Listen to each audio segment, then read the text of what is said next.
have a name for this pod, but you guys want to do it on the pod? We figure it out. Miami Roundtable.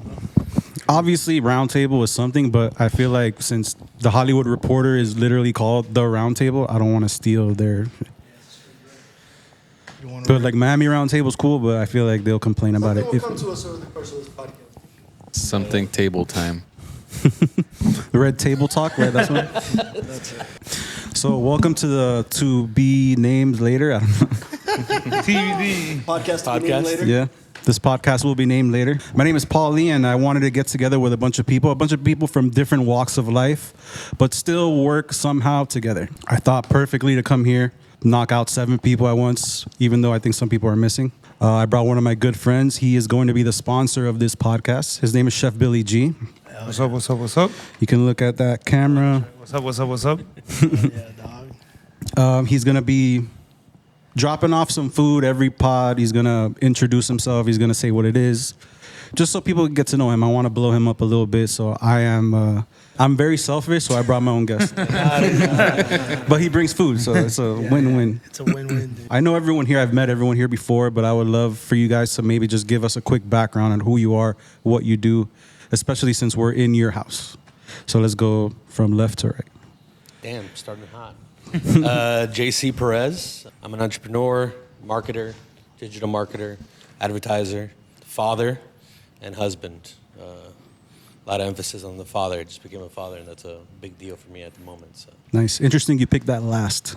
The father? Yeah. I'm kidding. It's a hierarchy. Yeah, right? No, but definitely emphasis on that, man. Got a 3-year-old, and can't wait to go see him tonight. So that is Awesome. that is myself. That's what motivates you? Your kid? Yeah, beyond words. Yeah, awesome. Yes. So I have children as well, quite a few. He's going on his 15th. I'm an actor, writer, director, and now I guess entrepreneur, dude, as of late. Yeah, what's your name? My name is... People don't know it? That's great, that's great. What's your name? People know it, dog. Robbie Ramos, or Roby Ramos, dude. Since I've been in Miami, everyone calls me Roby now again. And maybe I take it back, dog. That's my real... That's what I know you as. Yeah, of course, dude. Yeah. So that's it. That's my name. You got to shout out Healed, bro. Come on. Shout out Heels, dog, coming to On Netflix Stars. Oh, really? in the fall. Yeah, bro. Thank God. Oh, that's huge. Yeah. Shout out Heels. Junior Alonso. I don't have any children, but I am a dog dad, so shout out Luna. Shout out Steph, shout out Luna. Actor, comedian, host, producer, performer, and one of the people here at Cultura Media House. Since you said this is First the crib person here, to shout so it out. Good job. shout out Cultura Media House. We out here. Adrian Lorenzo. I guess I have to lead with father. I have a 6-week-old at home. So that definitely is front and center right now. But overall, I'm an artist now. Recently converted from a baseball executive. I spent a lot of time working in professional baseball. In the last 6 to 8 months, I've been doing all of this. This is started out as my studio and has been converted into what we call home every day here. So this takes up a lot of my time, but I'm still connected to the sports world, especially the baseball world, in a lot of ways through my private consulting stuff. Happy to call this place home. We'll dive into that later. What about you, Look like sir? I've shit never starting met with you a kid. before. Me? You know? I'm just my wife. you gotta keep the wisdom out. Like, yeah, it's the benefit of going forth, you know? You know my government name? Hector. You're the guy that boosts cars in Fast and Furious. Right? Every movie that dude. I'm the 5th lead of... No, my name is Hector Zaya. I'm a father of Bold choice. a year and a half year old. Husband. Thank you, sir. I'm a creativepreneur. That's the term I like to use. A DJ, podcaster, I guess entrepreneur as well in some facet. And just a doer of cool shit, as we like to say around here. Cool. Introduce yourself, sir. I'm Billy, Chef Billy. My real name is Andrea Garcia. Most people don't know that. I'm a chef caterer. No dog, no kids, no dogs. I just cook food. Permanent food baby, bro. He's a little shy. I think we got to get him out of his shell a little bit. But that's why you, you're going to though? be here every week, man. Huh? Polly, who are you? You gave us a little intro. That's or you- true. My name is Paulie. I am a retired DJ. Lately, I've been doing a lot of content creation, which I think that's where my life is going to go for the future. I want to work on movies. That's what's next. I want to start buying cinema cameras and stuff. But right now, it's just working for Billy. I do all his media. We've created this partnership that like can't let go of right now. So Yeah. I'm going to continue to work with him, build his brand as well, and that will help me. Which you guys have done great because I've seen Billy's stuff now. Like it Yeah, now pops it's up on constant. the algorithm. It's constant. We're at a point where we're ahead 25 videos. So I have 25 videos already sitting there, Badass. and I work on them every day. Eventually, we're gonna have 100 videos sitting there. We post every day. We just want to make him go out there. Once we figure out how things go with his media, we'll start doing once a week, twice a week, maybe vlogs and stuff. But right now, it's just constant, like in your face. This guy's making food. Yeah. That's what I want people to know. My whole thing is making him famous. I don't care about myself. Yeah. I'll be behind the camera. I'll do that. I used to be a podcast engineer for a lot of people's favorite podcasts, but I won't dive into that. Okay. Yeah. But that's me.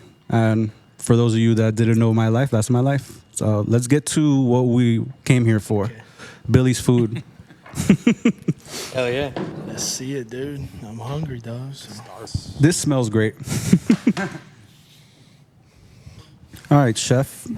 What do we got here? Starting here, we have some yuca bites stuffed with cheese, coconut shrimp, pork dumplings, serrano ham croquetas, pear and brie grilled cheese, and then some cookies, macadamia, and chocolate chip with sea salt. And the croquetas pair with this With a blueberry homemade jam. blueberry jam. It's delicious. And the coconut shrimp and the dumplings go with the sweet chili over there. Okay, chef. Okay, chef. So I guess let's have everyone take a bite. Tell us what you think about his food, and then we can continue with the pot. Down with that. So No just pressure though. All right, A and little bit of everything. because I'm this guy, and Chef already mentioned something. Outside of macadamia, are there any allergens or allergies that I need to be aware of here? What are your Shellfish, allergies? Tree nuts. So outside of that, You're good, just the cookies. all right. The blueberry is a nice. Yeah. It's a nice compliment. I used to have a restaurant at the beach, and Paul, that's where me and Paul started working together. Basically, Paul started going with me every day and just started partnering with me and doing everything. And that's when that was like the heavy hitter of the menu, la croqueta. That croqueta's crazy, bro. Brother, this is brie and pear? Yeah. Wow. Caramelized pears. Yeah, it's different, bro. A lot of people don't pair it with sauces, but I feel like such a perfect thing to dip Bro, into something. anything goes with a sauce. Yeah. Like, sauce just makes, like, have you ever been like, oh, that didn't need a sauce? Nah. You know what? You're That's right. Danny right That there. was Brother. my brother. His brother's That's my brother, yeah. Not me, dude. I keep it plain as fuck. Yeah? dude. There's some. If I throw jam on this, That's crazy, dog. Americans. Yeah. Are you a picky eater? Or Yeah. The most. Every time I tell a chef that, they're like, "Oh yeah, dog." I see their eyes like fucking zone in on me. Like, Bro, yeah, like, exactly. Yeah. I take it I will tell you, if you try shit, you don't like it, Right. that's on you. Like, there's shit, like, I won't touch a banana. Like, I won't touch He's never eaten a Oh, banana, you don't like the texture? I don't like, not, I don't even touch, like, I won't touch it. Why, dude? Smell the, but he fucks with plátanos though. Oh, but this is fried. Though. No, yeah, but it's different. Like, you won't eat a plantain and a banana. It's not the same flavor. No, it's not at all. Anything. It's not at all. But I won't touch a banana. I won't touch it. Wait, so you never cooked the banana? Like, No. Bro, I'll put gloves if I have to. If not, serious? One of my Is that employees, serious? if not, one of my employees is touching it. I eat banana, I'll put it in my spaghetti. No, bro, I'll die. That's a Cuban thing, right? Yeah. The banana with your meal. Or those croquetas and the cookies are people's favorite. Like, if I'll go anywhere, I take cookies. La croqueta Cookies and exploded, croquetas open a lot of doors in Miami. I'm sure. You show up with a tray and people are like, whatever you need. we had a debate here yesterday. Best croquetas in Miami. It was a That's pretty cool. heavy debate. Talk to me. It was a heavy debate. I go with Islas first and Sergio second. Oh my God. Was that a good oh my god? No, I'm still eating this croqueta. So But I'm not I was paying just gonna say, attention to you, dude. not gonna lie, not because you're here. That might surpass. I saw your face. That's up there, man. Those croquetas are up there. I love watching people eat my food. Sure, bro. Like, This It brings you pleasure. I swear, bro. does. I still haven't tried this. I guess that's like grandma. You know, your grandma will make you something. She would just look at you eat it. Yeah. He didn't see me do it, but he wanted that with a cookie. With that awkward smirk smile. Yeah. Yo, it's funny because then I do the opposite from like Oh my God. the side of eating the food. cookies. I look back at you like you made this like a superhero and shit. Like this guy with his art too. Like I'll be like, you drew all of this? What? That's You made all of this? Like, No, like I was still seeing him do the table, like add little things to the table. I'm Bro. like, what the fuck? Like, what I start thinking, like, if I was making a dish, right? I know, like, oh, the extra pinch of salt. I just see him do one line, and I'm like, dog, that shit looks cool. I don't know what he's thinking, but like, it's just at the end of this, a couple lines, but it makes it. But I can't do that shit. well, you do it in a different way. You can. You're doing it. You're doing it this- with But you pinches get of me, but whatever. everybody has their see little what you're dish. saying. Like I was sitting there looking at him do the lines, and I'm like, that's dope. Like I would never be able to do that myself. And at the end of this, it's simple, but it's just you have to have the mind for that. On that question, thank you for that, first of all. But how often do you feel like you're creating when you're cooking, when you're making food? Like how much are you exploring your own creativity or just like doing what people want? You know, like how much can you be an artist within this? I have a lot of clients that let me be an artist, and I do my best cooking when you let me be myself. When you put limits, Right. And it must be the same to you. 100%. You don't work the same. 100%. But you can be like me and this guy will have. You seen it like the purpose. I come up with some like I don't even smoke weed, but we come up with some like shit that you're like, what the fuck is this? And it sounds crazy. Like one day we made a KFC croqueta. He brought me a KFC meal, and I made fried chicken, mac and cheese, gravy, corn croqueta, and that shit was fucking delicious. Took a while, but Yeah, it's a process, but Oh man, but that's cool. but How would you describe your cuisine to somebody, like if you were just meeting somebody? Miami flavors. Okay. It's a little bit of everything. Okay. And I could do like I'm not your typical chef. Like I don't have a menu. I don't have a set menu. I don't have a chef style. I could cook anything. If you call me tomorrow and I'm doing a party and the client's Egyptian and he wants Egyptian food, I'll figure out or hire somebody that knows how to make it. yeah, we did an event. I forgot the name of it, but they're like, oh, we want you to work in the VIP, but there's like specific rules. There's like 5 themes, and the theme was like mushroom, a theme was like a boar, things like that. And he just started freestyling. Top chef shit. Yeah, like, it was like earth, no sé qué. So we did a mushroom. The other one was like a lizard, and I did like alligator bites, and the other one was yeah. Why you tomahawk? I've also learned that you gotta tell clients no. That's the hardest thing and the most important thing. Like I'm very hard-headed to some point, and I like let me guide you and let me get you to the best place. Because a lot of people don't let you do that. And if you call me and you tell me, oh, I want this and this and that, but it doesn't make sense on a menu. A menu has to be balanced. You can have 5 proteins and then 1 carb. That I hope you're keto, but for a party of 100 people, that doesn't make sense. So let me guide you, and that's where it comes. At the end of the day, we're all have our experiences, and we know what we do, and we do it for a reason. And you're hiring me to do it for a reason. So most people don't let you do that, but you need to tell people and guide people. Have you ever had like some pushback when you're trying to tell a client, like, Especially look, older people. The hardest thing with with business, especially in creative and stuff like that, is the clients and your employees. Dealing with both is what makes your business. Because you're creative at the end of the day, you're good enough to put, at least everybody in this table is good enough to put out a product and do something. The hardest thing is guiding, and we're talking about business and creative, but your vision by your employees and the people that work with you and the person that's getting the result at the end. Agreed. That's because Bars, bro. One of the hardest, 100%. One of the hardest parts of business is dealing with people. So you said it right there. The employees and the client. You're dealing with people. You're different personalities. I don't know how many employees you have, but the more employees you have, the more personalities you have. And you can't treat everybody the same. Everybody has a different tick. Everybody has a different button to push. So that's the most difficult part. You become a psychologist at the end of the 100%, day. yeah. Especially you start dealing, I deal with a lot of people, their clients are high end and this and that, and they have a lot of money, and you just gotta learn how the fuck to deal with this guy. This guy, you could be a little funny. With this one, you gotta be a little serious. With this one, you gotta be a little shy. With this one, you gotta go outgoing, and you just reading people and being a comedian at the end of the day. Agreed. Yeah, and understanding every day that you wake up, there's gonna be a problem that you gotta fix. That's the biggest hurdle. How do you deal with it, like days where, you know, maybe you don't have the bandwidth or the patience that day? Like, have you had meltdowns with I do, and I've learned that even on my worst day and the worst problem I could have, I wake up the next day. As long as I'm healthy, I'm not dying, I figure it out. Because I used to go crazy, and I used to have events that where I wouldn't sleep the night before because I had a wedding for 300 people. And you were like, fuck. But I've been doing this for 12 years now, and you learn to rub it up a little bit. And also, I don't take disrespect. Like, you disrespect me, I'll leave you there with the food, and I'm leaving. Because you already pay me. Because the day I showed up, you already pay me. At least with a client that I don't know and this and that. So I'll leave you with your food, and you could deal with your disrespect. How do you guys take disrespect? Not well, dude. Obviously, No, but none of us do, but to in a professional the point, setting, yeah, in right? the professional setting, that's where, like, for me as an actor, you know, I've been on set where another actor's like mad disrespectful, and maybe not even to me, but to somebody else.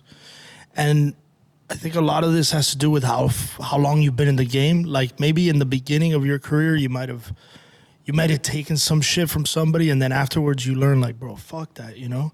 And I think with me is similar, since I just made the transition from like theater to TV and film. And TV and film is a different world. It's a different, like, you're dealing with different money, especially the kind of theater I was doing before was like off Broadway, like off Broadway, fucking no money. Off. Yeah, like off. I was off the deep end, fucking off. And so, like, dealing with an actor on set who's being a jerk off to like the crew. At the point I'm at right now, I just remove myself from the situation. Because if I don't, and I say some shit, and then I become the fucking asshole, you know? So it's having to deal with, like, kind of where you are in your career and then how you deal with certain personalities. But it's for sure hard, bro. I mean, like, especially when you're dealing with somebody who's making more money than everybody else and they have more creative control than everybody in the room, you know? So in my industry, that's kind of, I just remove myself. I try and write out. And in Hollywood, the hierarchy is a little more difficult to like navigate. Like, you can't just, even though you're like super talented or whatever, you're just starting off. It's like you got to be more careful. Bro, sometimes the lead actor has more power than the showrunner.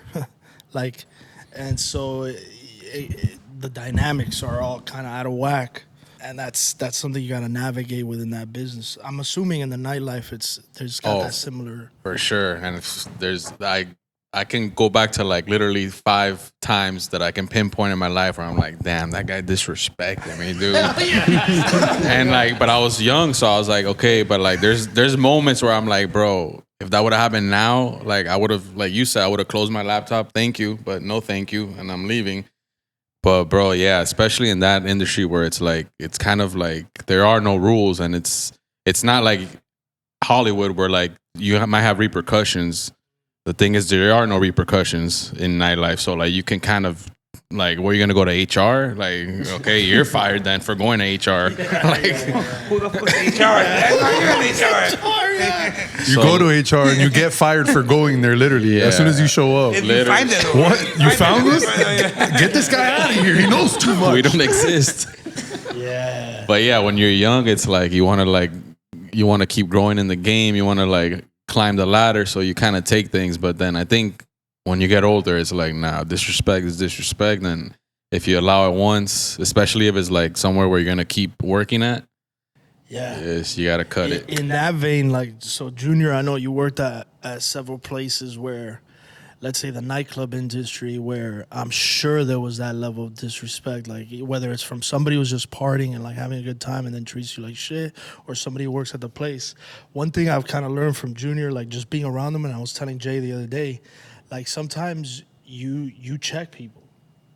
You know what I mean? Like somebody says something that you don't necessarily dig, and you're like, "What do you mean by that?" Or you go like, "No, that's not how I see it." And then, but I wonder if that's something you learned from being in the business and like dealing with disrespect from people, or if that's just something innately that you've had.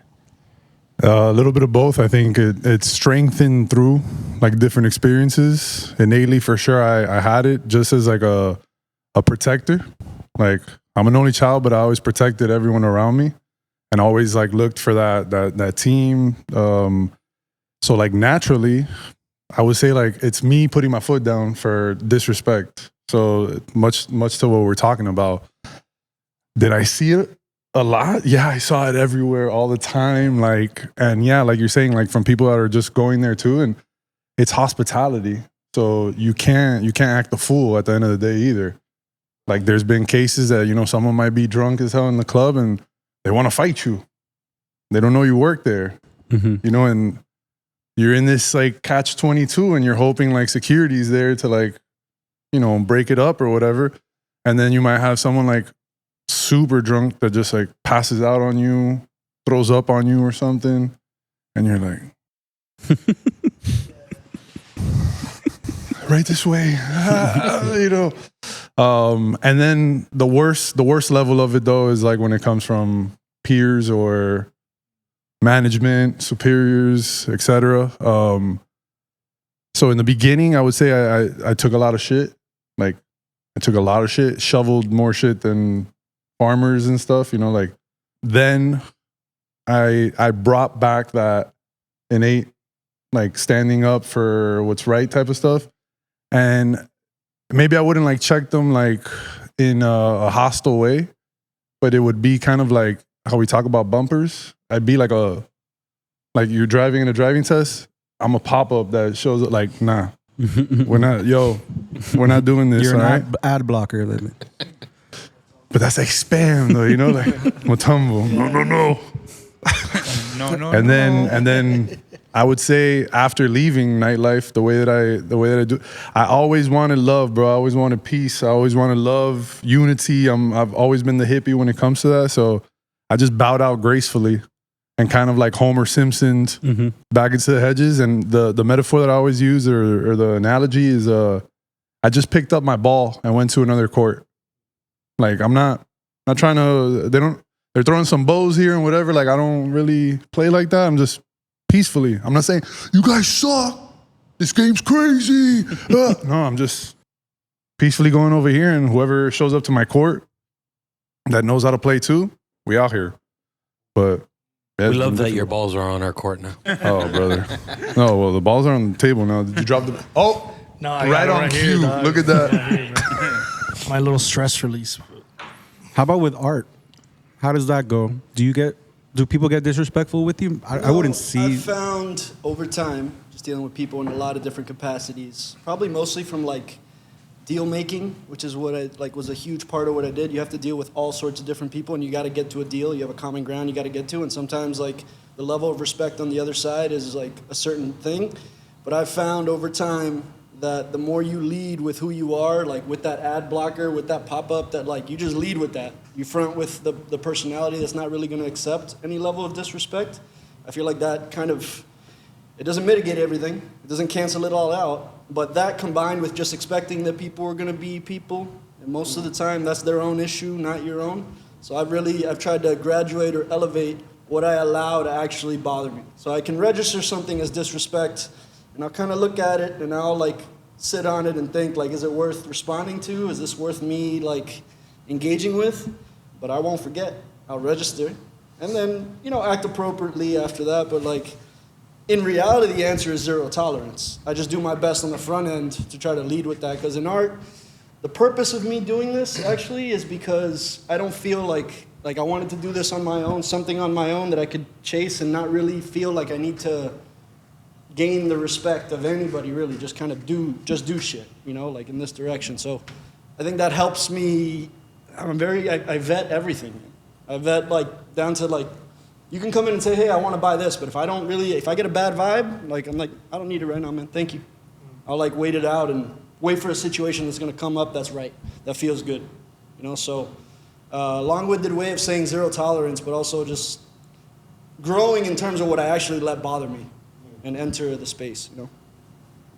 That you just said is an important thing. Is knowing when to tell people, nah, I don't want your business. Yeah. Like, there's so many times, especially in the beginning, that you're like, you did something, you take an event, you do everything, you get the money, and you're there the day of, and you're like, why the fuck did I do this? Why the fuck did I tell them yes? Yeah. And maybe they're not disrespectful, Right. but it's just something you don't feel comfortable, just something that it's not what you want to do in the art. Like, Right. it's not, the smiley faces, or the Cuban food for me, or the this, or like, it's just saying 100%, no. man.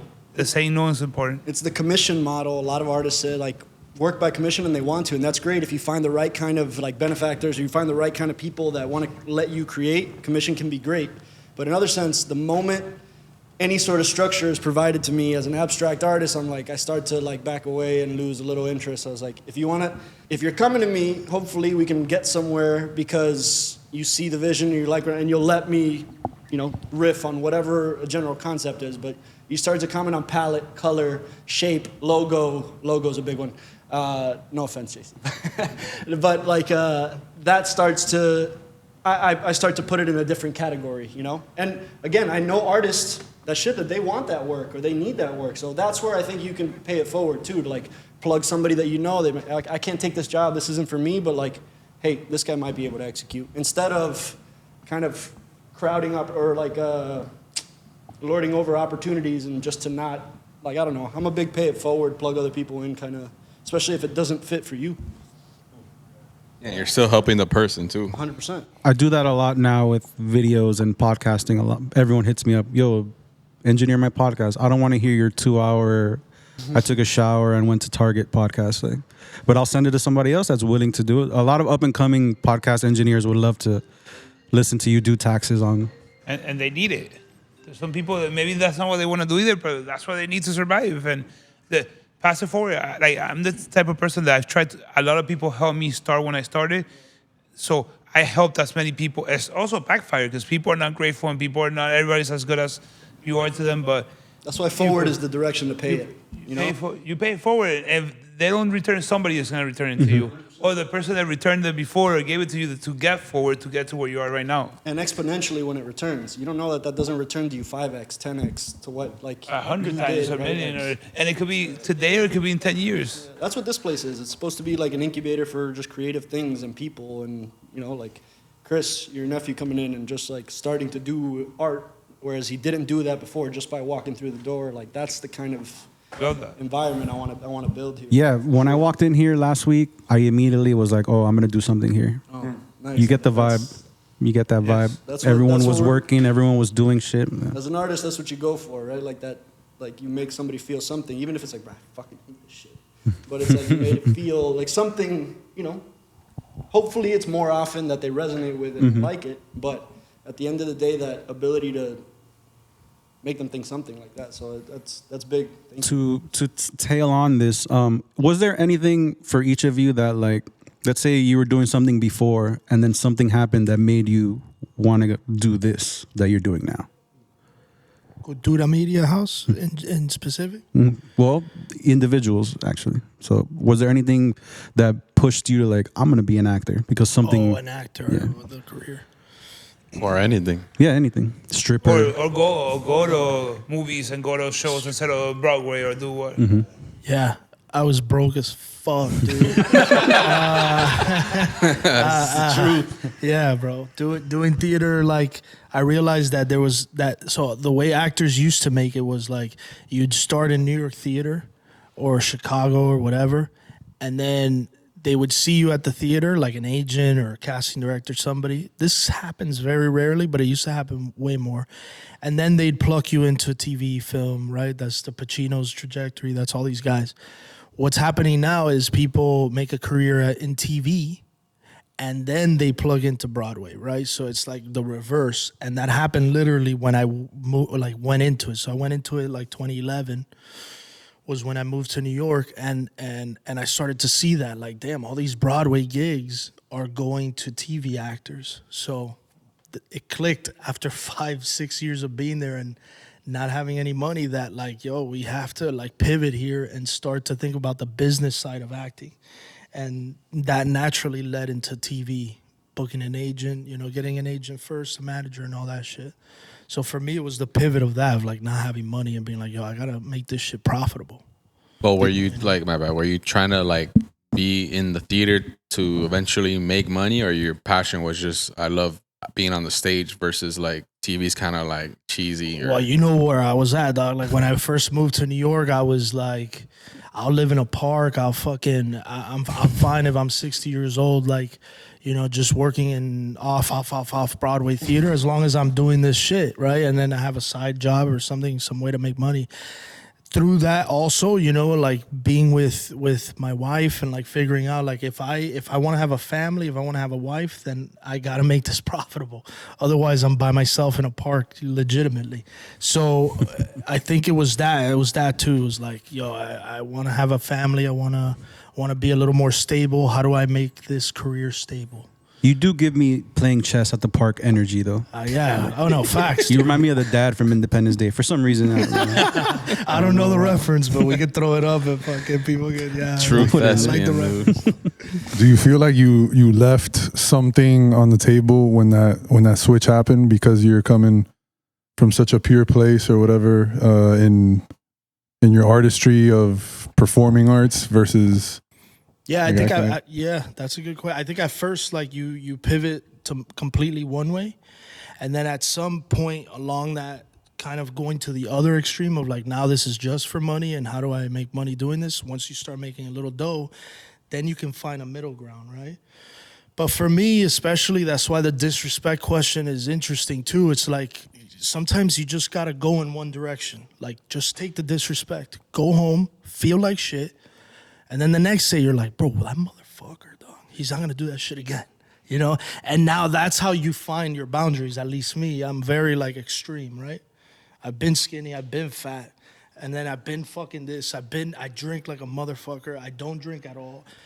That's how I find my balance, is through the extremes. It's not necessarily good, but that's how I seem to navigate myself through the world, you know? Sounds dangerous. You seen it, dude? Am I lying? Yeah. I'm waiting for that Roby skinny version to come back. It's the truth. It's the truth. It's the truth. That's crazy, dude. Yeah. I used to DJ heavily. That was like, I grew up, my uncle was a DJ, he was my best friend. He died when I was like 6, so I was like, I'm gonna be a DJ. I'm gonna be the best DJ in the world. I went that route. I feel like I could have been a lot bigger than my plateau, like where I plateaued, but the industry started changing on me. Managers started being mean, and I had to take it. I was constantly getting disrespected by this one man that works for the Opium Group. His name is, do you remember him? Yes. Every week he would tell me that I was a piece of shit and I sucked. And I kept it going. I stayed there. It took a year there. And I think he did it to make me better, but he just, after I quit, there was a meeting and he just, with all the DJs, and then he pointed me out and he goes, "You're the worst DJ I ever heard in my life." All this shit. And I just walked out and like kind of just sat back and I'm like, I don't think this is what I want to do anymore if I'm going to have to deal with people like that, considering that everyone else loved me, but he had something. He didn't want me to be there in the first place. So he just kept telling me I sucked, while all the other owners were like, we're keeping him because we like him. Meeting that guy changed my whole life. And that's probably why I'm doing what I do now. But he pivoted me to so many different things. If anything, he helped me, which I hate saying. But because of him, I started doing food with Billy. Left DJing for good, became his assistant manager at a restaurant, started working at a catering company, didn't even think about music. Went back to DJing just because I think our restaurant closed, right? Yeah. But again, it just happened. You meet people and they kind of just treat you away like you're their bitch. I'm paying you, so play what I want. This is what I want. At one time I went to walk to the bathroom. The guy's like, "What are you doing?" And I'm like, going to the bathroom. He goes, "This is my club. Go back to work." It's like, what the, like, you know what? Again, this isn't for me. And I think just all that disrespect just made me navigate towards different things. And now I'm where I'm at now. Maybe it'll change, but I think because of that original disrespect that I still have in my head, I'm okay with changing trajectories because I know I'm going to put my all into whatever else is going to come. But the disrespect thing when you're young is different. You want to punch them in the face, but you can't. But now what you do is a fuck you. When you see them and you become successful and you're like, fuck you. Yeah. That's the biggest punch in the face. Until I become successful, I'm just going to say hi. When the growth of things and like what you were doing 4 years ago, 3 years ago, a month ago, like it's so important to go a little by little the path and just get better. Like, at the end of the day, I tell myself all the time, I'm not the best chef in Miami. I'm nowhere near the best chef in Miami. But I'm good at what I do. I cook food that people want to eat, and I'm proud of what I do. And every day getting better. That's what you could do. That's like a victory, like when you learn something new in your field or someone congratulates you on something you thought you weren't doing well at. It's like such a big victory, especially in creating things. Because we all create, you know, whether you're a writer, you know, you're basically in charge of everything from what I see. Because you're telling them to send you lists to buy, so I feel like, you know, you're creating something. You're doing something over there. You think that you got like jaded of, because this happens a lot, obviously, in our industry, but like jaded of the industry, so it kind of like, instead of maybe removing yourself from places like that you didn't appreciate the disrespect or the people working, and finding like new places that appreciated you or that you actually enjoy playing? Or was it just like, I'm not digging this, I'd rather pursue something else? It was, well, I was young when that first happened, so my mindset was like, damn, is everybody going to be like this? I'm just going to leave. Now that I'm older, I know that it's not like that. But I'm not going to go back to DJing regardless. I'm not trying to get you back. I've tried a couple times, been miserable. But that's how you know, and I always say it, like, I love DJing, but I'm not, I'll never be as big as anyone because I'm not obsessed or in love with it like everyone, but I had to realize that, to know that, like, okay, but this is just something I like doing. Like, I like going playing basketball in the park. I'm not going to be in the NBA. I don't know, bro. But yeah, I mean, you never know. No ACL. There's new knee surgeries and shit. You become taller. But like, I know what it is in my life. It's not like I'm so you also don't get that like resentment or like, damn, I should be here, I should be there. But it's more like, oh, I get to do it at places I want to do it. Yeah, I've lost that, like, damn, I should be at Live, I should be at this, like in 2009. Like before it even opened, you get me? Like I didn't care about any of that. It was more like I love DJing, but then like the business got in the way, the logistics got in the way. You get me? And that's what made me think, let me look for something else that I don't have to deal with egos like that. And then editing videos is like perfect for me because I can say no to anyone. And I know a lot of people are annoying when it was like, yo, we need it in 5 minutes. I know we just recorded an hour ago, but the power of saying no is great. I think it just depends on where you're at in life and where you're at in your career. Because sometimes you just can't say no. Like I love what I do now, working for Billy, not anybody else. But that's why when you like love some shit when you're like up at 3 a.m, like you don't really have to be, but you're like, oh, I want to get it right, or like I want to learn this new shit, or like.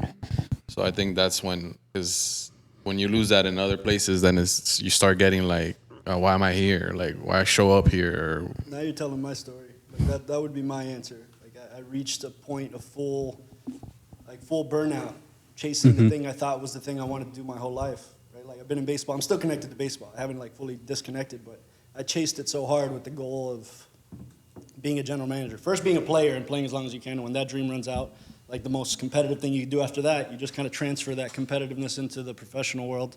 And so I did that. I chased the baseball intern, executive, scout, and ultimately at an executive level again. But like this thing that brought me so much joy and I thought was the thing that I really wanted to do forever, all of a sudden I reached a point of burnout with it where I just...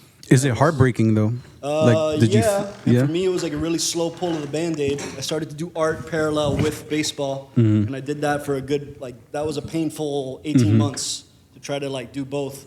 But I guess what I could say is, like, I explained this to you guys yesterday, like, the gap between what I felt I needed to be doing and what I was actually doing just kept getting bigger, and I kept doing better in my career and not finding the there that I thought was supposed to be there. You know, like, okay, now all the problems solved, but really in reality, especially working in a company, in a structure, like the higher up you get, yeah, the pay gets better and the responsibility gets better, but like the responsibility gets bigger. More people you oversee, more people you supervise, more lives and human beings that you're like indirectly responsible for. And I just reached a point where, like, in order to have internal peace, like and to create in a place of I don't know, more peace and freedom, that I had to let, like, this baseball thing go. That, you know, I could argue I was in the not peak, but, like, you know, it was going well. But that's how much this was compelling me. That I felt like I had to listen to this instinct to kind of chase this. And you guys see it as art right now, as paintings, but, like, as you guys will know, like, this is really a creative venture, generally speaking, right? Like, that hopefully branches out into a bunch of shit, but it was reaching a point of burnout for me that kind of, you know, that's why I hope kids see art and being creative ventures as a viable path before the world beats you down to tell you, like, it's not, you can't do this. Like, if I would have had this wisdom at 21, or somebody really, like, saying, like, yo, you could do this, like, this is real. At 21, like, yo, that's 15 years or however many years of, like, lead time that I could have been chasing something. I have no regrets on that front, but I wish somebody would have spotlighted the fact that you could do creative things and catch a check off it. I think times have changed also, though. Definitely, 100%. Hey, when I graduated high school, I got a scholarship for cooking school. I didn't take it. My parents said, go get a real career, and then you could go be a chef later. Like, if I would have listened to what my parents told me and people told me, I didn't end up going to culinary school either. I just went to school, I started marketing, started working in kitchens, stayed in kitchens, and just did it. But nowadays, the internet, social media, everything has opened more space for the creatives, for everything. And it's a lot easier right now making money doing pretty much anything. Because you could do a YouTube video of you saying lines, and that could go viral. You could make money out of that, and you don't even have to be an actor, and you could make money, and you like that. I mean, that girl Hawk 2'd her way to 1 million followers. Yeah. So nowadays, it's way more possible than when we were in high school and when you came out. It was a different world. 100%. But you had to go through that whole Had to go through to the know that evolution, grass for isn't sure. greener on the other side. For sure. And then the when you go down a professional venture or a career that really demands, like, that amount of your time and commitment to it, like, your personal life just kind of gets, like, something gives somewhere. And usually that's the give on the front end, which is that's, like, short-sighted, right? Like, that's the thing you need to invest in the hardest. And I think that's what, I feel like all of us are in this period in our life later where we're like, the emphasis is this now, but, like, I'm building a lot of relationships now that, you know, like, the career forced me to, like, put off for a little while. And that's the part that I would also wish somebody encouraged, like, no, that goes first too, right? Because, and that's what this is. Like, this feeds my soul in a way that, like, you know, I'm a better person with my wife, with my kid, with, like, and I don't bring some anxiety or stress from baseball that is just nonstop daily problems from the very top, especially when you're considering players and scouts and all that. I don't start my day with that anymore. And that's a shift. It's a big shift. So, like, yeah, man, that's probably the best way I can answer that. We freestyled this whole thing, which was great. I got maybe one question, right? It's not on here, but it's about risks. I think I want to have Roby answer first, or Robbie. I don't know what do you want to be called. Robbie. Robert. Thank you very much. Roberto. All right. Risk is a big thing. Sometimes that's what the leap that you have to take to be successful in certain things. Was there a certain risk that you had to take that catapulted where you are at this moment? Yeah, there's two. One is moving to New York when I was 19 or 20. That was a massive risk. I mean, knew absolutely no one there. Had only been doing acting for maybe a year. And by doing acting, I mean, doing bullshit at Miami-Dade.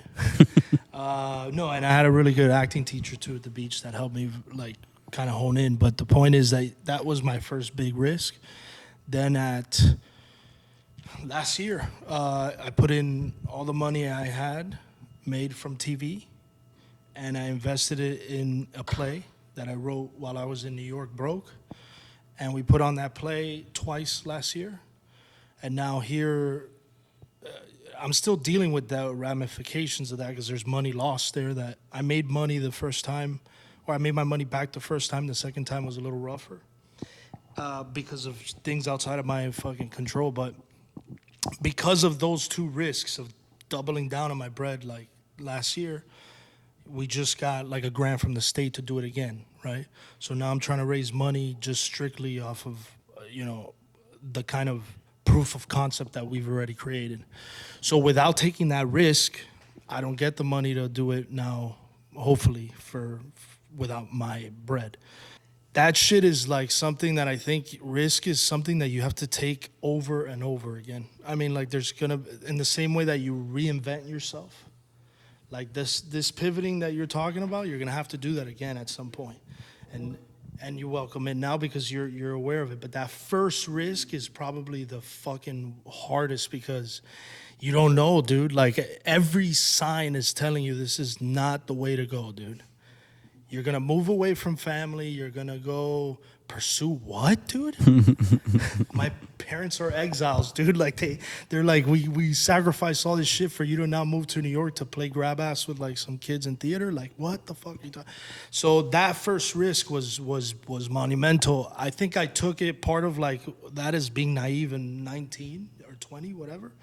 But then also I just had that shit in my heart. Like I had already had failures in my life that with baseball, let's say, for instance, like you think you're going to be a baseball player and it doesn't happen. So like the disillusion is out. And it's also like if I'm going to fail at something, I might as well fail at the thing that I want to do. Amen.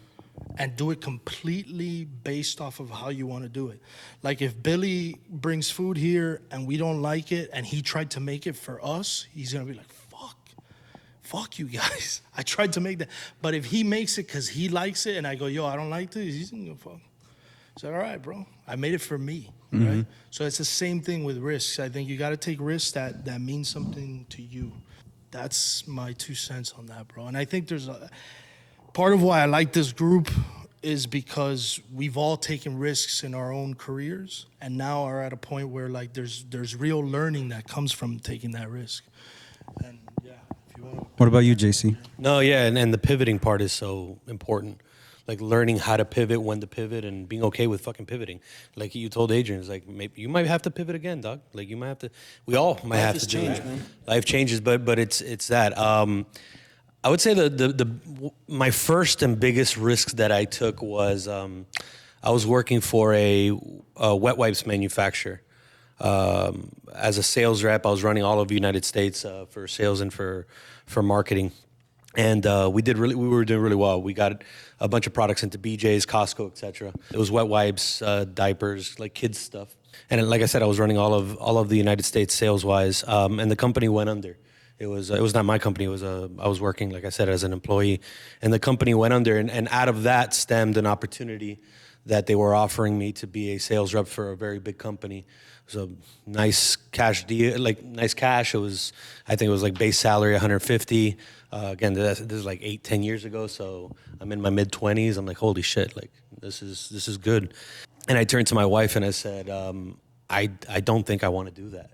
Like I want to do on my own. Like I want to open up my own company. I had some ideas of supplements. I've always been in the nutrition health field, but I always had that urge, that fire to be an entrepreneur, to do it on my own, and to build something. It's a big word there, build something, which is what we're doing right now. I'm building this. And I turned to my wife and I said that, and I'll never forget, Mari, she turned to me, she goes, you do what you love. I'm going to support you with whatever you do. I need you to be happy and I need you to be fulfilled. And I said, well, that's all the fucking I need. I mean, that's the exact words I need. And I did, and I turned around and I opened up a supplement company. And 3 years later, we went bankrupt. That's a true story. And 3 years later, mid-COVID, We actually, so I opened up a supplement company called Better Brand. It was focused on keto supplements. We actually did like protein cookies, etc. Not as good as yours, though. Definitely not as good as those. They were good, but not as good as those.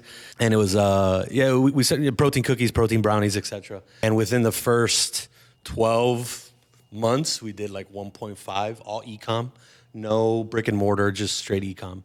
And that's really where the whole the marketing thing had started before that. But this is really where I took on my marketing hat, etc. But anyways, we were mid-COVID. We were trying to run with the Joneses, trying to market with everybody else in the market.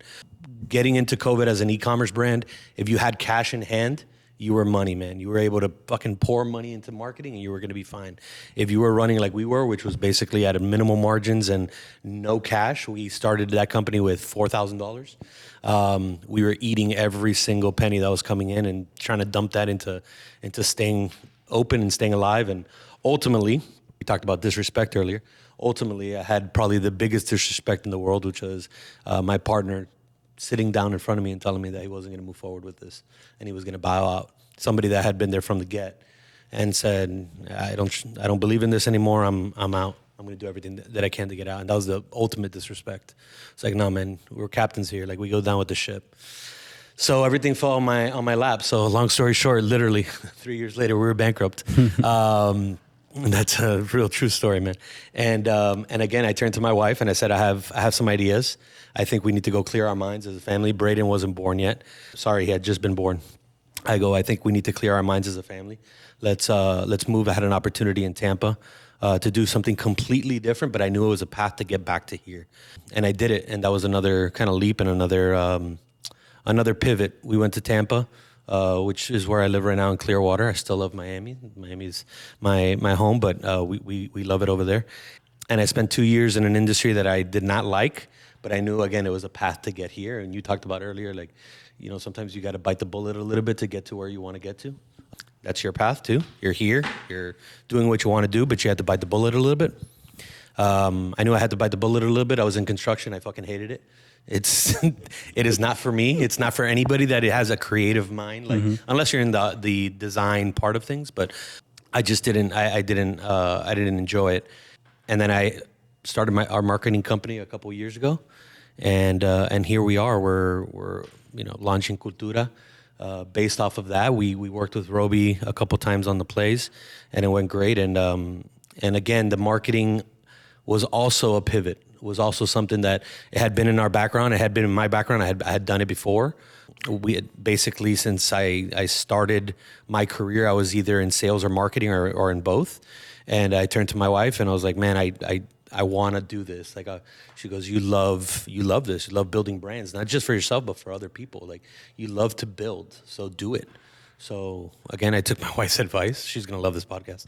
I took my wife's advice and we did, and it's honestly been the best decision that we made. And again, we're here building Cultura Media based off of those, all of our decisions that we've made and where we've been. So yeah, it's a long-winded answer, but there you go. It's cool that you were working in construction and you ended up building something special, though. And that's why we have you around. What about you, Zaya?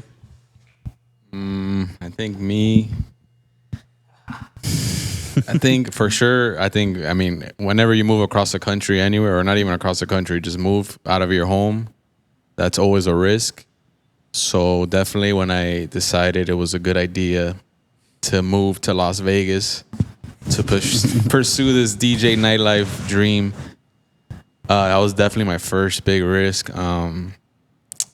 But like Roby said, I think it was something that it seems like ridiculous and stupid and not a good idea. But once you're there and you're like living it, it's like something's just telling you like, oh, I'm doing it. This is what I'm supposed to be doing.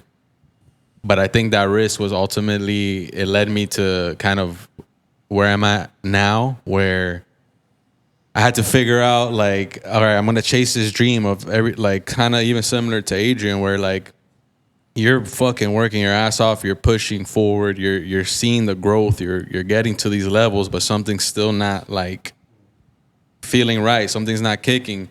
And then I had to there was a lot of factors living out there. And then, the longer I lived out there, the more Miami was calling my name back. But I think it's like I had to really sit down and be like, all right, like what is the quote unquote picture of success look like in this world of nightlife and DJing? And I told, okay, like I'll be a resident DJ in Las Vegas. I'll be playing at this club, this club, this club.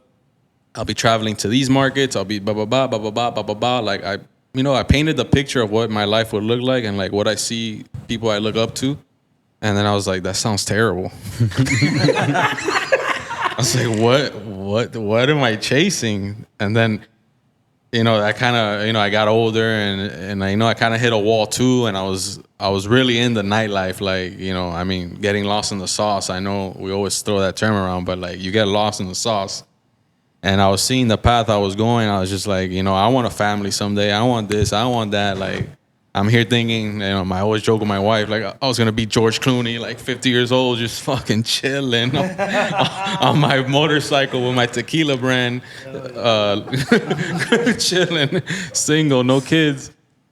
But, you get older and you start to think of those things. And then that was kind of my first risk, then became like my kind of second risk of like, all right, I'm going to move back. And then, I don't know what I'm going to do in what capacity. I'm still going to DJ, but like, there's a lot more that I want to do in life. It's like, I think that was the conflicting issue that I had, that like, I could be the most successful DJ, but then I'm just the most successful DJ. And like, that's not the world. Like, I want to do so much more. I want to help people. I want to create things. And me personally, I can't do that in DJing. So then that was like my second risk of like, all right, like I'm making good money. We're DJing every week. Have consistent gigs back in Miami now, living at home. I built my brand up from being in Vegas and all that. But like at a certain point, I'm going to have to cut that cord. Maybe not all the way, but like if I'm not gonna ever have enough bandwidth to do all these other things I want to do, so like I had to make that decision of like, all right, like I'm not DJing full time anymore. Like I'm not a DJ. Like DJing is just something I do, but it's like on the bottom of the list. And I had to cut that cord, and thankfully, it was during COVID too, because that's what the hard stop that made me have to think about this. So like there also wasn't much work, and now the only work I have, I'm like kind of saying peace out to. But thankfully, because living in Vegas and because just all the other interests I had, I built these skills and interests throughout that time, like graphic design and like podcasting and like media and branding and marketing and all this stuff I learned just being interested in. I was able to like take that next risk of like, all right, I'm gonna pursue all these things and not just rely on DJing. And thankfully it worked, or it's working out now, and I have things that I'm excited about, and yeah, and I'm thankful that I met people that like always push me in that direction, and like my wife especially would always tell me like you're so much more than a DJ, like you're like using it as a crutch because like that's all and that's all you've like aspired, but like if you kind of open your eyes, you see like you could do this, you could do that. You're already doing this. You're just not, investing in it.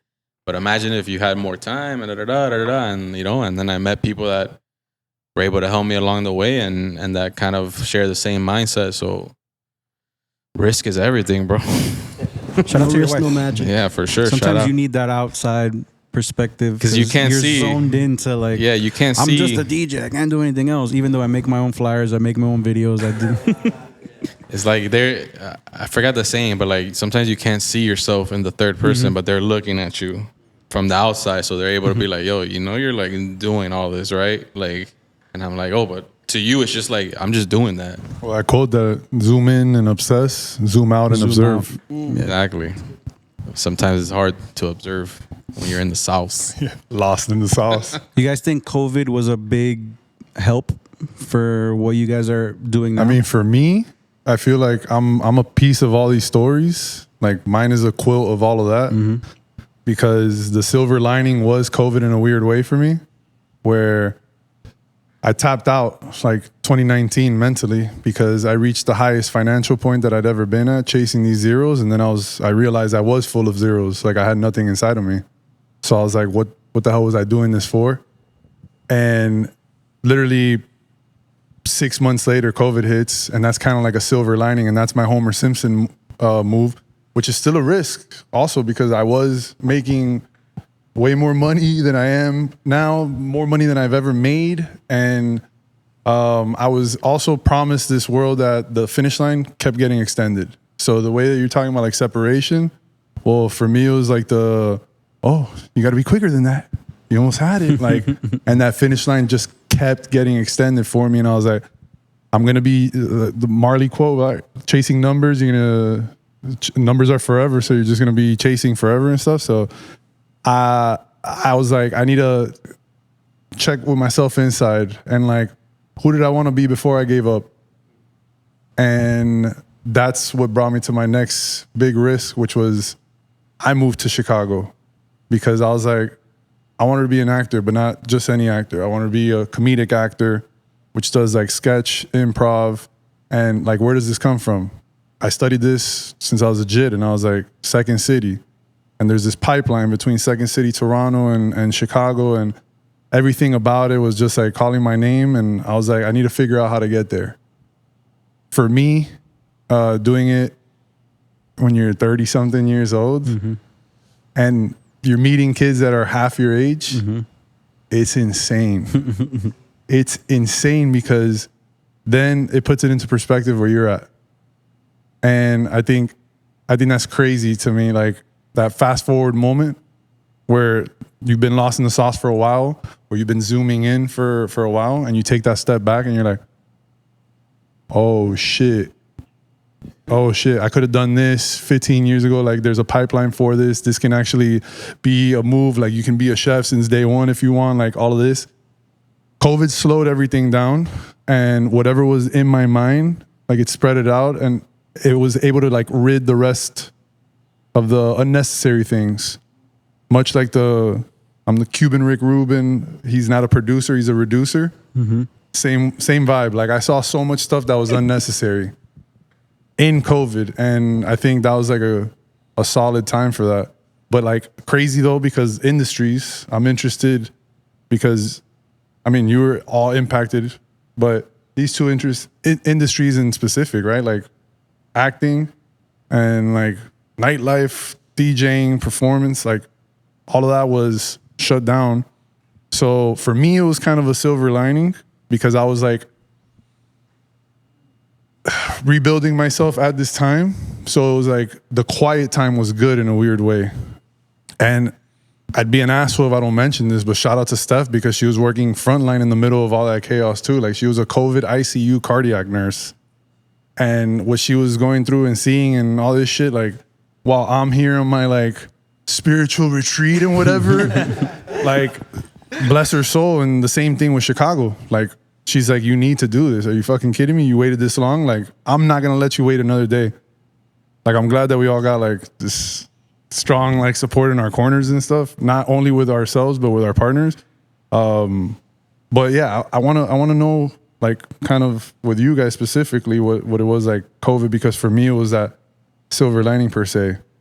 Yeah, no, I had a similar experience. My shit, like, I thought the industry was over, bro. There was people moving out of LA, like, I mean, just by the thousands, dude. And the industry was legitimately shut the fuck down. There was people talking about, like, I remember listening to Joey Diaz, his podcast, and he was like, I'm out of here, fuckers. Like, and he's just like talking about it like this shit is over, and I'm just like in my crib, like fucking anxiety to the max. But I had the silver lining is I booked Heels on July of 2020. And so like that hit, it came at the perfect time, dude. So my career actually took off during COVID, which is the opposite of what happened to a lot of people. So I have a similar kind of thing of it being a silver lining for me. I mean, for me, since I was kind of already in that mindset of like, I kind of need to slowly start peeling back on my DJing and like nightlife, it just gave me like a fucking boom. Like, here you go. You wanted to chill. So I was, I mean, I know a lot of people went through a lot and struggle, but I was fucking enjoying it, you know, being honest, because I had that hard stop and forced pause. And then, I was up, which thank God, up until that point, I was making good money. So like, they had a lot of benefits at the time. And I was, it was like I was able to, get at least stay afloat with what I was making because they were, giving unemployment. So I didn't have that stress, thank God, from the money side. And then now I was like forced to like, basically I was doing all the things I do now. I was just sitting at home doing them. We were like, all right, let's get the podcast. Yo, let's start streaming. Yo, let's do this. Yo, let's do that. Let's go shoot that. Yo, I'm gonna play video games and Twitch. Like I was just playing around with everything. And then I'm like, oh, this is what I love to do, and now I get to do it. So how do I like? That was my thing. All right, now how do I like monetize this? How do I take my graphic design business more serious now that I have time to like sit down and be like, what am I fucking up? What can I do better? Like how do I need help here? I never had the time to like go through with the fine comb of like, what am I doing? Like, how can I make it better? So for me, it was great.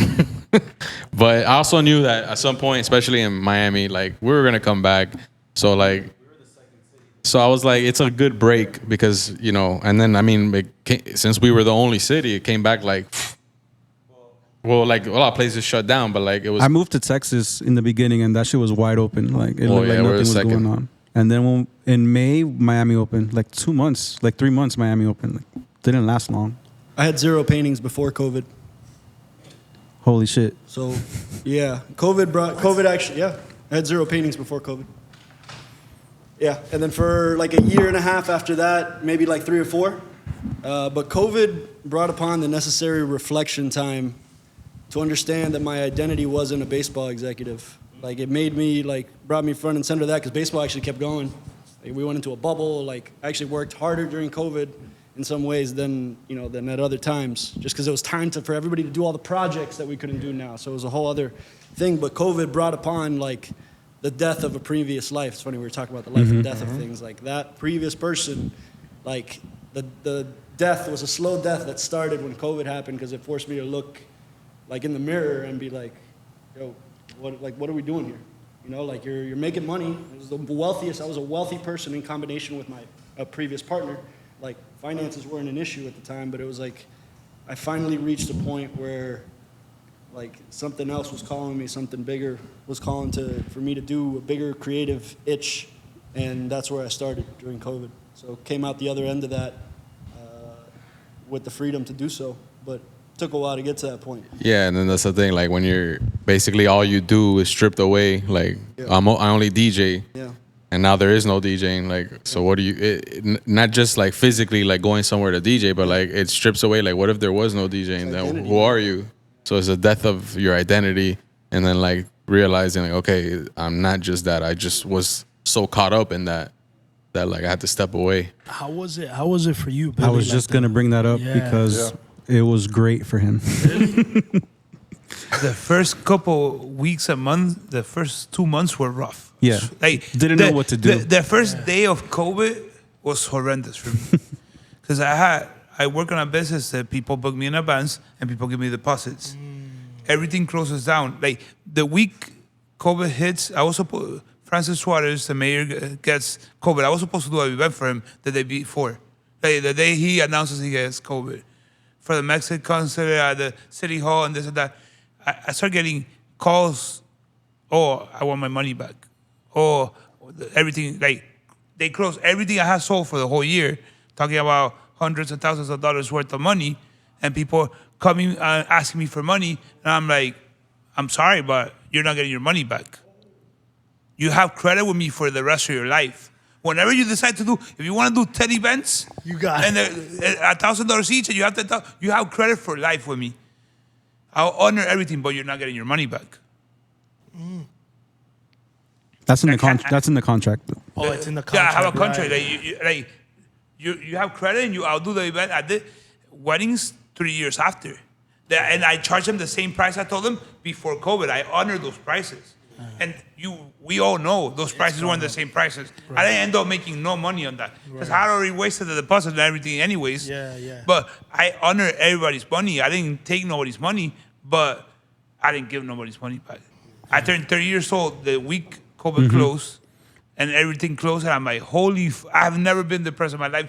That week, I was depressed. We threw a party the day that they announced we're gonna close the country. Yeah, we did a We pop-up. were packed in a bar, and the news is on, and they're putting it like And we're gonna close. And we bought hand sanitizer and gloves so people felt comfortable.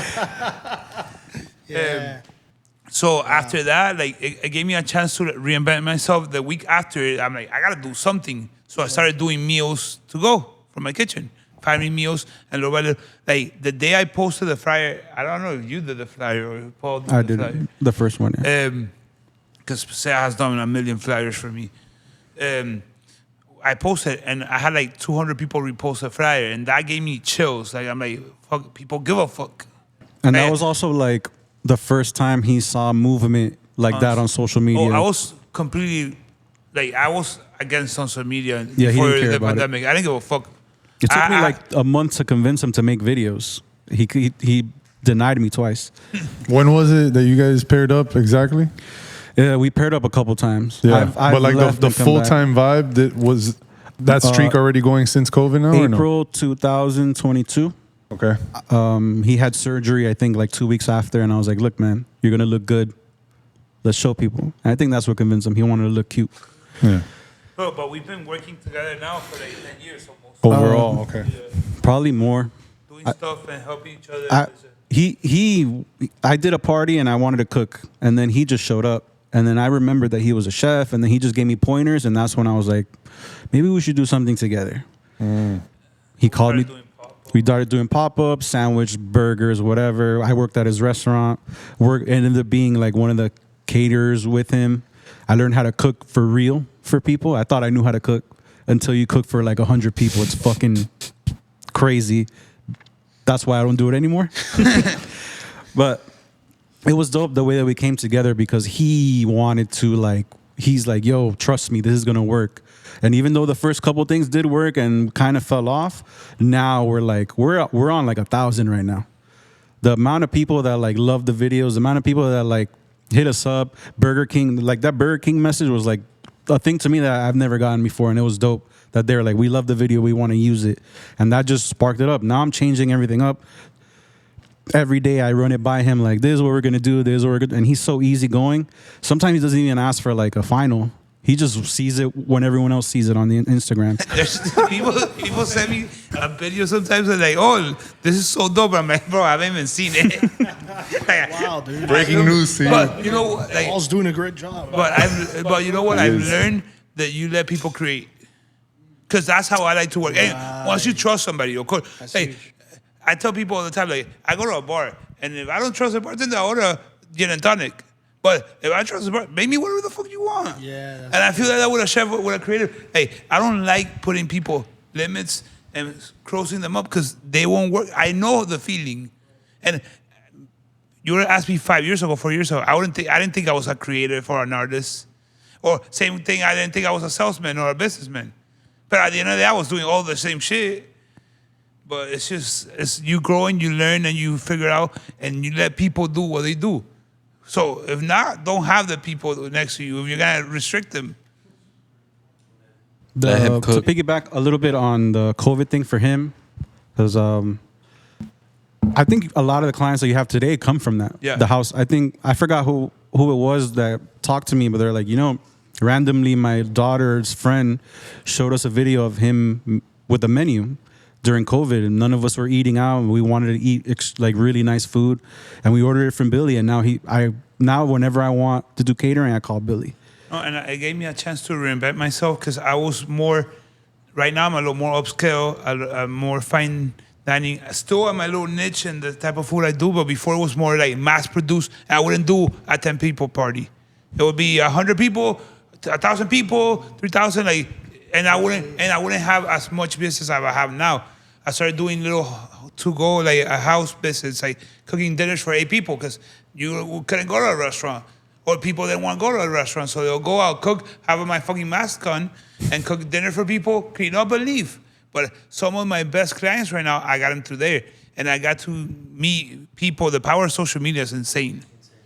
Like, and the one post from somebody that you don't even know who the fuck they are could change hundreds of thousands of dollars worth of business. Yeah, that's wild. Amen. And also in Miami, there's a dick showing competition. So this guy is your friend, but he had you cook 3 tomahawks. Oh, they call me, I want 10 tomahawks and 4 lobsters. And you're like, fuck it, yeah, that's this much. Okay, let's go. And they go and post a video. And then their friend calls me and they wants to do the 12 He did 10. tomahawks. Yeah. And there's a dick showing competition. That's funny though. Like the beginning of COVID, everyone pretty much freaked the fuck out. I was just like, I was literally at my tail's end of like, I don't want to DJ anymore, and now I actually don't have to. And then if we were talking about risk. Moving to Texas was a risk. Even though there was nothing going on in Miami, Texas is a different monster. Everyone else was 21 and I was fucking 35. You know, like old as fuck. Everyone treated me like a geezer too. But they helped me, bro. They working vlogs with like all these vloggers that moved to Texas because it's the only thing open. And just me being around, everyone else was like, hey, I think they saw me as like I wasn't really a tight-knit person in that group, that they wanted to steal me from them. So I got stolen by like so many influencers, soccer players, basketball players, and it all led me back to Billy. Like I figured out who I want to work for, and it's like a friend. So I'm doing all this shit for like cool people, but in the end, they don't give me any recognition or tell me thanks. They just ask their other friend to steal me away from them, I guess. With Billy, I was like, I sat down, I looked, I'm like, Billy needs help with social media. And Let me with do Paul, and Paul's not just that he does, he films or edit. No, Paul fucking directs the whole fucking shit. Like, if I wouldn't do it, like, all I know how to do is cook. And if you see my first video, it's the fucking most horrific thing. Like, it was an hour of bloopers, and I was doing scrambled eggs, and I cooked that shit in 2 minutes. But the bloopers had more legs than the video of the fucking eggs. Yeah. But it was hilarious, and like I would just look at him, like he's there with the camera's here. I'm looking at him, like and speeding up the fucking eggs, cooking as fast as possible, so I don't want to talk. Like if it's not because of him, you grow together and you build something with people. Like what you guys doing is so dope because everybody brings something to it. Like, and I've learned, the camera, this, and I feel way more comfortable with a camera, way more comfortable speaking, things I would have never wanted to. I didn't want to do it. I didn't feel comfortable doing it. And he's brought me out and now I can even tell people, you should do this, and that, because I lived it, I learned it, and we've grown together. Just do shit with your friends. Friends that you trust. Yeah, the right friends. There's some The right friends friends. that I've been doing things with my friends my whole life, and The right Drugs friend. don't count. Drugs don't count. I want to put a button on it. Yeah, but I think we should definitely meet up again and do another one. Nah, But, this is great, bro. I asked you guys this question earlier. Let's see if you got an answer. 5 nights at Diddy's. Release on, look at boundaries, bro. We gotta put boundaries. I say Diddy's. 5 nights at Diddy's or 5 nights I'm at not kidding.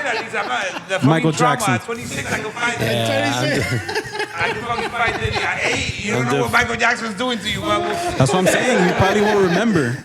You don't remember Michael Jackson? Bro, you get to ride horses. You get to go on roller coasters. Eat cookies, pies, and cakes. Sing songs. This is the ending. I think I'd rather drink Ciroc.